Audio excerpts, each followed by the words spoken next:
Morning, sir. We are here to present a project of fine-tuning of GPT-2 for health assistance. This project, this project is about empower your pain-free life with smarter AI care.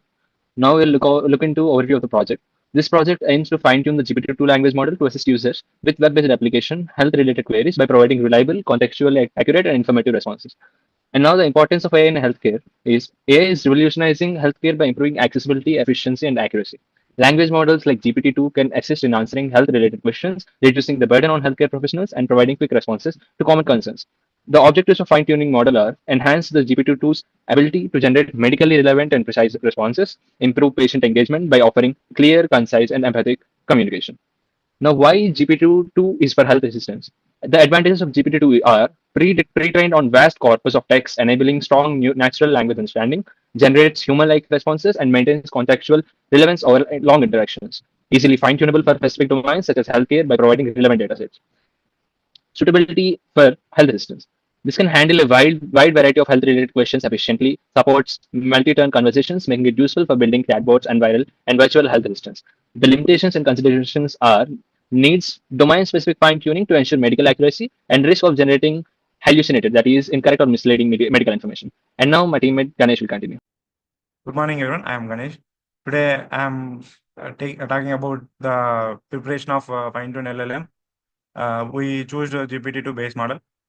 We chose the Medquet dataset sample from Kaggle. It contains 4,700 questions and answers. These are the data pre-processing step. We clean the irrelevant data from the dataset, and we standardize the data, and we organize the entire text into smaller units. And let's move to the next slide. This is the fine-tuning process of our LLM model.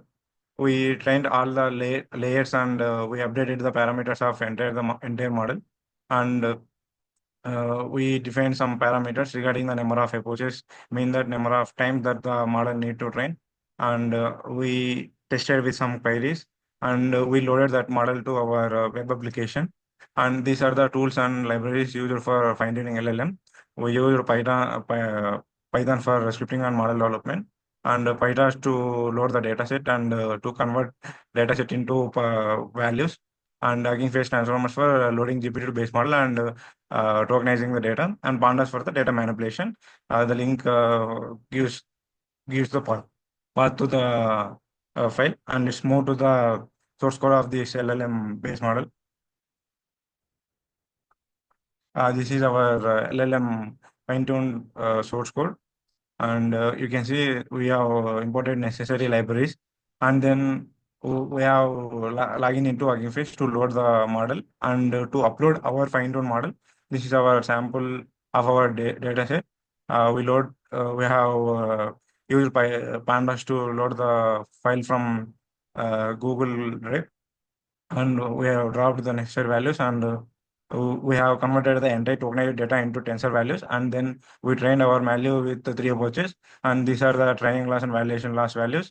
Again, we log in into the Hugging Face to upload our model into Hugging Face to for the cause of easy access, and now we have tested the model with some queries like what are the side effects of some disease, and the model will give the response. Hello everyone, my name is Varshit. I'm going to give a demo of our web application. So first we will land on this page, and the user will click on the register, and we have to register by our name, and we have to give the password. And by clicking the register, we will land to other page. So we will get the verification email here for our chat app. So we have to verify email, and after that we have to log in again.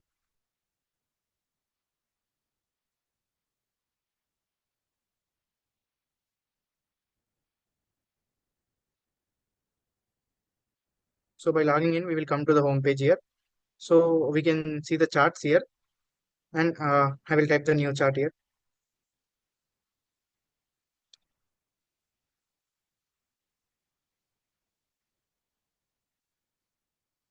So yeah, it gave the result by using our LLM, and we can also delete the charts which we have done now. So yeah, we can navigate to other charts if we want. Yeah, this is the thing. Then log out to, and we again will land to this page. Hello everyone, I am Jagdish. Now I am going to explain about the code of our project, which is the React App LLM. And we have two folders, which is a client server and backend server. From the client server, which is the front end folder, we have source folder. In this, we have app.js. This is the main file of our code. We are importing the functions, which will be packages and the functions which will be used in this. Initially, we have process messages function, which will be the process the messages by when the user has typed. And we have fetch history, fetch the history which is the typed by the user. And next we have WebSocket connection, which is for the real-time updates and connections. And next we are using the API URL, which is the fine-tune model. We are using the API key for that. And also we are using the API key of the Gemini for normal general responses. And we are using the medical responses, our fine-tune model. Next we have handle delete function, which is the delete with the chart. Next we have group chart sessions by date, which is will be it will be chart sessions. The date will be fixed. Like if you chart today, then it will be fixed in the today only. Based on the date, it will be rearranged. And we have handle load chart, and also this is the normal HTML rendering page. Next we have utils folder medical detector, which will be used for the detection of the medical keywords. Based on these keywords, the user type, it will detect it is the medical API used or Gemini API. And we have context. We have in this auth context folder. It is the related to the context folder of authentication. And we have context of the sidebar. Next we have components folder. In this we have login JSX, which will be used for the login page, and the register JSX, which is the used for the register page. And we have sidebar, which will be used for the sidebar details and used the sessions. And we have verify email, which will be used for the verification of the email. And we have authentication in this forgot password, if reset password, and verification pending JSX file. In the backend folder, we have controllers, middleware, models, and routes, and services, and .env file and app.js. In this main file is app.js, which we have written all the routes of the which we used in this project, which is the chart route, auth route, medical route. And we have next is server.jsx. It is the connection of the API app.jsx, which will be used for the running of the backend server. Next, we have server in services. We have email service, which will be provided for the registration when he email. When he register, the email will be sent. And we have model start model, which will be is the schema of the database, which will be when the chart will be stored in the schema only. And we have user schema also based on the verification token, password, and email. And we have routes folder, which is this is the auth route. In this we have used get and post request. And we have in this is the chart route. In this we have used post, get, delete. In this we are using the medical route, which is for the medical handling cases. Next we have auth controller file, which will be in this we have functions like a register function and login function and check auth.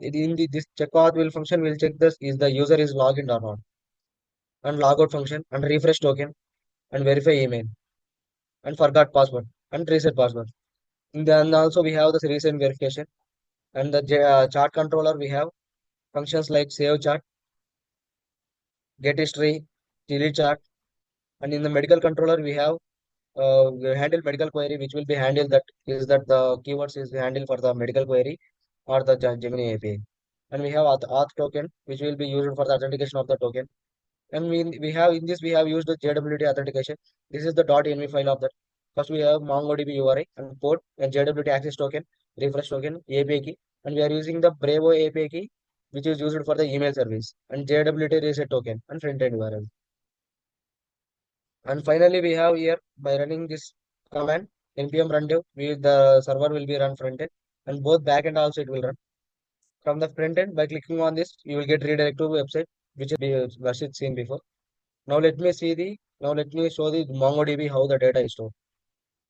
This is our database, how we are storing in the MongoDB using the MongoDB shell, and this is the LLM which we are storing of our charts and user.